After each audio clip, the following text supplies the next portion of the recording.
Hey, ladies and gentlemen, this is Carmine Sabia for Explain America, and this may be the craziest scene in the history of CNN. Before we get started, please make sure you like, comment, share, and subscribe. Those little things really help us out, and they help our channel continue to grow. And if you're not watching us on YouTube, please visit that address in the lower right-hand corner. It's youtube.com/@explainamerica. And when you get there, please hit subscribe, absolutely free. It really helps us out. Guys, this was absolutely crazy.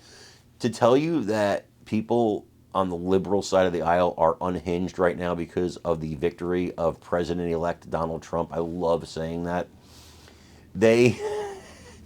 It's psychotic.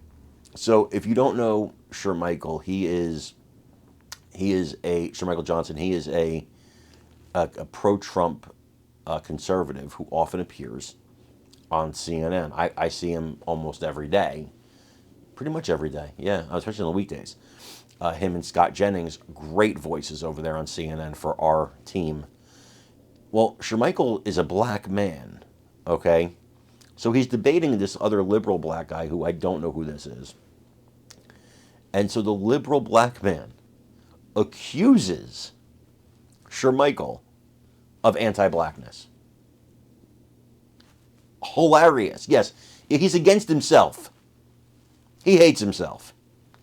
Because these liberals, they cannot fathom people that don't think like they think. They can't fathom it. They cannot believe we exist.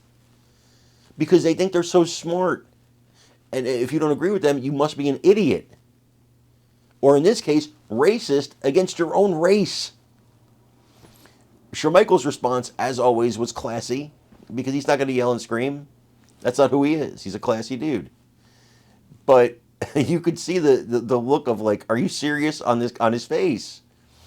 You know, he could have verbally smacked him down, and he did, but he did it in a kind way. Because that's how he is. That's how conservatives behave themselves. Liberals, they get unhinged. So bad that the CNN anchor had to cut right to commercial. I want you guys to watch this and let me know what you think in the comments. How do you think they should go about that, or what do you think the parameters might be? Look, I guess, question what the systematic approach would be.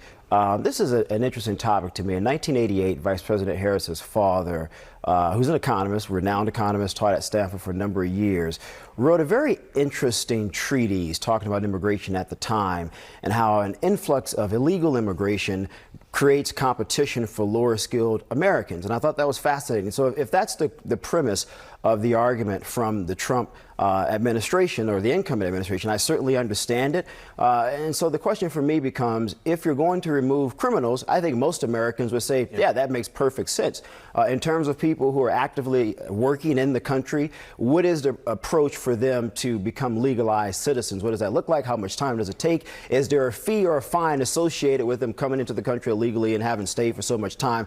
I think most Americans would say, well, that's an approach that seems logical. I can understand it. It's systematic. It makes a lot of sense. You're not harming people or ripping people across or families apart. So that's how I would personally want to approach this, John. Remove criminals in terms of other individuals that are contributing to our society. Have a systematic approach for them to gain citizenship. What about the Dreamers? Yeah, and the Dreamers. I would put them in that. Well, hold on, Michael. I'm not done yet. Just give me a second. I would also put Dreamers in that same category. Right. You need to allow people to have an approach to earn their citizenship. And again, people who came in legally but are contributing, there should be some type of a fine associated. President Obama talked about it in the past. Hillary Clinton talked about that in the past. I think you can see bipartisanship agreement on that point. Michael, we really have 15 seconds left because we got to go, but go ahead. The anti-blackness that just happened in Shermichael's comments is very concerning. The reference he just utilized is the vice president's father when talking about a policy on illegal immigrants. Let's be very clear.